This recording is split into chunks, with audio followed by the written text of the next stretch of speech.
স্কুলের দরজায় পা রেখেছে, কিন্তু বিশ্বকবি রবীন্দ্রনাথ ঠাকুরের নাম শোনেনি এমন কোনো ছাত্রছাত্রী নেই। প্রিয় বন্ধুগণ, তোমরা দেখছো যে ভবনটি, এটি রবীন্দ্রনাথ ঠাকুরের জন্মকুঠির।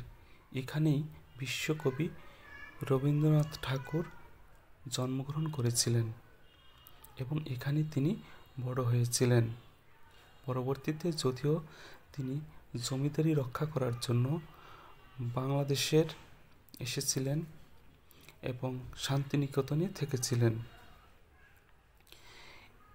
এই রবীন্দ্রনাথ ঠাকুরের জন্মকুঠিরটি অবস্থিত কলকাতার জোড়াসাঁকোতে।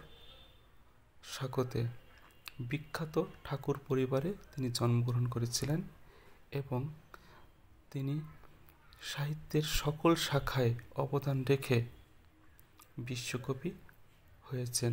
1913 সালে তিনি প্রথম এশিয়া মহাদেশের মধ্যে প্রথম সাহিত্যে নোবেল পুরস্কার পেয়ে তিনি বিশ্বকবিতে রূপান্তরিত হয়েছেন।